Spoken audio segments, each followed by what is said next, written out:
Hi అండి. Welcome to cooking crafts and blogs అండి. ఈరోజు కొబ్బరి పాలతో స్వీట్ చేయబోతున్నాను. ఇలా మీరు ఎప్పుడైనా ట్రై చేశారా? లేదంటే ఇలా ఒకసారి ట్రై చేసి చూడండి. చాలా అంటే చాలా బాగుంటుంది ఈ స్వీట్. ముందుగా ఇలాంటి రెసిపీస్ మీరు ఇంకా చూడాలనుకుంటే మన ఛానల్ని సబ్స్క్రైబ్ చేసుకొని బెల్ ఐకాన్ మీద క్లిక్ చేయండి. వీడియో అయితే స్టార్ట్ చేసేద్దాం. ఇక్కడ నేను కొబ్బరి ముక్కలను తీసుకున్నానండి, పచ్చి కొబ్బరి. వీటినన్నిటిని కూడా మిక్సీ జార్లోకి వేసుకుంటున్నాను. ఇలా చిన్న చిన్న పీసెస్ లాగానే కట్ చేసి వేసుకోవాలండి. అప్పుడైతే మనకి మిక్సీ చేసుకోవడానికి ఈజీగా ఉంటుంది.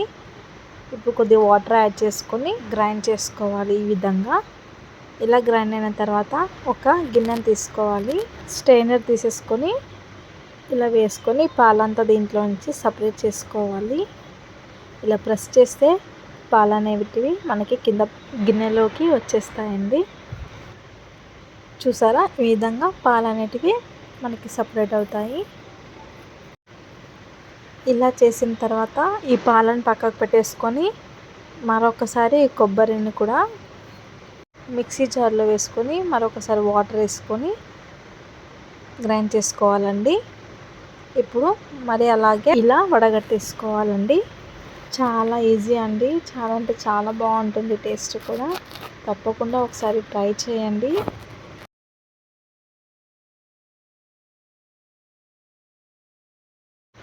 ఇప్పుడు ఈ కొబ్బరి అంతా కూడా తీసేసుకోండి. ఇంకా ఇక్కడ పాలండి. ఇప్పుడు వేరొక గిన్నె తీసుకొని ఆ గిన్నెతో నేను 1.5 కప్స్ వచ్చేంత వరకు వేసుకుంటున్నాను. ఇక్కడ 1.5 కప్స్ వరకు నేను కొబ్బరి పాలను తీసుకున్నాను. దాంట్లో 3 టేబుల్ స్పూన్ వరకు రైస్ ఫ్లోర్ వేస్తున్నానండి, బియ్యం పిండి. ఇలా వేసుకొని ఇక్కడ ఉండలు కట్టకుండా వెంటనే ఇలా కలిపేసుకోవాలి.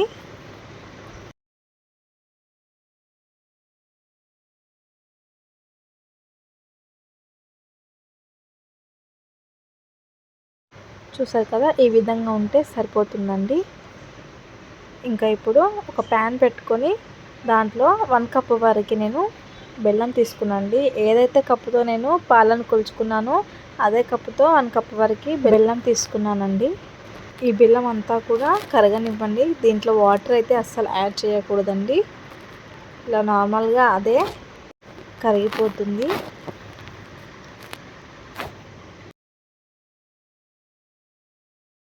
చూసారు కదా, ఈ విధంగా మనకి కరిగితే సరిపోతుందండి. ఇప్పుడు దీంట్లో మనం ముందుగా తీసి పెట్టుకున్న కొబ్బరి పాలను వేసుకోవాలి. ఇలా వేసుకొని వెంటనే కలుపుకోవాలండి. స్టవ్ అయితే సిమ్లో పెట్టుకోవాలి. ఇలా వెంటనే కార్నర్స్ అంతా కూడా కలుపుకుంటూ ఉండాలండి. ఇది కొద్దిగా థిక్నెస్ అయిన తర్వాత స్టవ్ మీడియం ఫ్లేమ్లోకి పెట్టుకోవాలి. ఇక్కడ చూసారు కదా, కొద్దిగా థిక్నెస్ అయితే అయ్యిందండి. ఇక్కడ నేను మీడియం ఫ్లేమ్లో పెట్టుకున్నాను. ఇలా వెంటనే కలుపుకుంటూనే ఉండాలి.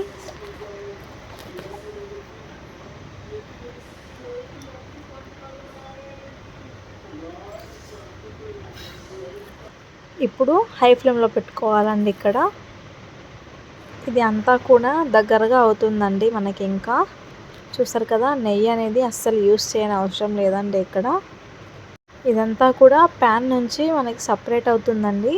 అంతవరకు మనం హై ఫ్లేమ్లో పెట్టుకొని దీన్ని ఇలా కలుపుకుంటూ ఉండాలి. ఎలాంటి ఆయిల్, నెయ్యి యూస్ చేయకుండా ఈ స్వీట్ని ఇంట్లో ఈజీగా తయారు చేసుకోవచ్చు. చాలా వరకు మనం స్వీట్స్ చేసుకోవాలంటే ఆయిల్, నెయ్యి మాత్రం తప్పకుండా యూస్ చేస్తామండి.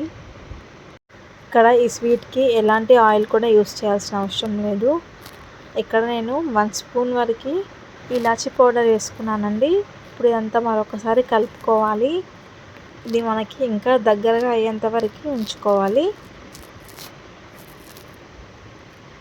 అంతేనండి. ఇప్పుడు స్టవ్ ఆఫ్ చేసుకొని ఒక ప్లెయిన్ ప్లేట్లోకి వేసేసుకోవాలి. ఈ ప్లేట్ కూడా ఎలాంటి ఆయిల్ అయినా నెయ్యినైనా పెట్టుకోవాల్సిన అవసరం లేదండి. అంతా కూడా ఈ ప్లేట్లోకి ట్రాన్స్ఫర్ చేసుకొని మీకు కావాల్సిన షేప్లో ఇలా స్ప్రెడ్ చేసుకోవచ్చు. లేదా స్వీట్ని ఇలా అయినా బౌల్లో వేసుకొని తినేసేయచ్చు. ఇక్కడ నేను పీసెస్ లాగా చేసుకోవాలనేసి ఇలా స్ప్రెడ్ చేసుకుంటున్నాను. ఇలా స్ప్రెడ్ చేసుకున్న తర్వాత మీకు ఇష్టం ఉన్న డ్రై ఫ్రూట్స్ని ఇక్కడ వేసుకోవచ్చు, లేదంటే స్కిప్ చేసేయచ్చండి. అంతేనండి, స్వీట్ అయితే రెడీ అయిపోయింది. ఇక నేను పీసెస్లా కట్ చేసుకుంటున్నాను. మీరు కూడా మీకు నచ్చినట్టు స్వీట్ని డెకరేట్ చేసుకొని తినొచ్చండి. చాలా బాగుంటుంది స్వీట్ అయితే, తప్పకుండా ట్రై చేయండి.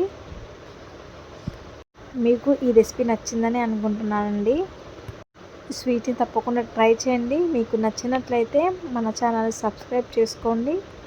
అలాగే కామెంట్ సెక్షన్లో ఎలా కుదిరింది అని కూడా కామెంట్ చేయండి. Thank you for watching my video.